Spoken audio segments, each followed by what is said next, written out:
The guests arrived at the grand hilltop resort believing they were attending the most elegant wedding of the year. Cameras flashed, champagne flowed like rivers of gold, and a string quartet played softly under garlands of white roses. Everyone was here to witness the union of Adrian Vale, the enigmatic young billionaire whose name stirred whispers in every corner of high society. People admired his charm, his intelligence, his fortune. But the woman he chose to marry, that was what truly fueled today's gossip. Because nobody understood why a man like him would choose someone like her. Lila Morgan stepped out of the sleek black limousine in a simple satin gown, her dark hair gathered in a loose twist, her makeup barely visible. She looked too humble, they said, too ordinary. The socialites who dotted the manicured lawns leaned toward each other like hungry jackals, whispering behind jeweled hands. That's the bride? She looks like she walked in off the street. Adrian must have lost his mind. Or she's tricking him. These plain girls always have an angle. Their voices drifted like poisoned arrows, but Lila kept her eyes ahead. She'd been raised to endure far worse than gossip. She offered polite smiles, accepting the subtle sneers with quiet grace. After all, today was supposed to be her happiest day. She wouldn't allow strangers to ruin it. Adrian waited for her at the end of the aisle, tall and striking, dressed in a classic black suit with a single white rose pinned to his lapel. His expression softened when he saw her. For a moment, the whole world melted away, just him and her, bound by something far deeper than the snide remarks swirling around the garden like smoke. "You look perfect," he whispered as she reached him. Lila smiled, though her fingers trembled slightly as she slid her hand into his. "I was thinking the same about you." The minister began the ceremony, and Lila felt her heartbeat slow. After everything, the storms, the secrets, the doubts, finally they stood here, ready to choose each other publicly. She had spent years living in shadows, constantly pretending, constantly hiding pieces of herself. Adrian was the only person who knew the truth.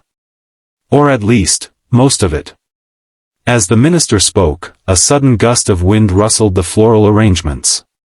The candles flickered. Lila stiffened without meaning to. Her senses sharpened, scanning the edges of the resort grounds. Something felt off. Too quiet. Too tense.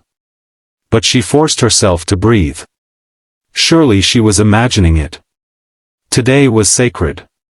Today she had to let her guard down. The minister continued. "If anyone objects." A loud laugh cut through the air. The crowd turned, startled. "Oh please," a woman scoffed from the second row. "Object? To what? A billionaire ruining his life?" Lila recognized her. Cassandra Reed, Adrian's ex-girlfriend, a socialite who considered herself royalty. She smirked smugly from behind oversized sunglasses. "I mean, look at her," Cassandra continued loudly, gesturing insultingly at Lila. "She's like a charity case. Adrian could have married anyone. But he picked a nobody." The crowd tittered with cruel amusement. Someone mimicked Lila's modest posture. Another guest whispered loudly, "She probably doesn't even know which fork to use." The minister cleared his throat awkwardly. Adrian's jaw clenched. Lila felt heat rush to her cheeks, but she kept her composure. "Is there a problem?" Adrian asked, voice razor sharp. "Only that you could do so much better," Cassandra said sweetly. "We all know it." Lila felt the ache, but she didn't lower her gaze. Adrian took her hand firmly. "I didn't choose better. I chose right." Some guests rolled their eyes. Others scoffed. But the ceremony continued. Finally, Adrian spoke his vows, soft, sincere words that made Lila's eyes glisten. She lifted her hand to wipe a tear just as he said, "I promise to protect you with everything I am." But then, just as Lila opened her mouth to speak her vows, the peace shattered. A deafening explosion sounded from the resort's front gates, metal twisting, people screaming, birds scattering into the sky. The ground vibrated under their feet. Guests jumped from their chairs, disoriented and terrified. What was that? Someone call security. Are we under attack? Another explosion thundered across the property, closer this time, far too close. Panic erupted. Chairs toppled. Guests ran in every direction, trampling flowers and each other. Adrian immediately shielded Lila with his body. Down, he ordered. She crouched with him behind a row of stone planters as debris rained across the courtyard. The security team swarmed into action, but they were quickly overwhelmed by masked men dressed in black tactical gear who stormed through the gates. Their weapons glinted as they advanced. Lila's breath caught. She recognized that formation, that precision. Her chest tightened. Adrian looked at her, eyes searching hers. Lila, is it them? Her silence was answer enough. The attackers fanned out, shouting orders. One of them pointed directly at where she crouched beside Adrian. There. Get the girl. Lila's stomach dropped. Guests screamed even louder. Someone cried out, why are they after her? Adrian grabbed Lila's shoulders. We have to get you out of here. But Lila shook her head, gripping his wrist. If they came here, it's because they finally tracked me. Adrian, I can't let them hurt anyone else. You're not doing anything alone, he growled. I promised I'd protect you. The attackers closed in. One fired a warning shot into the flower archway, showering petals over the terrified crowd. Lila flinched, but only for a moment. Then something in her changed. The trembling stopped. Her fear hardened into cold determination. She rose to her feet, ignoring Adrian's frantic whisper. The lead attacker stepped forward. His voice was muffled through the mask, but she knew exactly who he was. Lila Morgan. He said her name like a curse. Or should I say, Lila Moriov. The entire courtyard froze. Moriov. The name alone was enough to silence everyone. Even those unfamiliar with global power structures felt something ominous in the air. Adrian's eyes narrowed. Say her name again and I'll.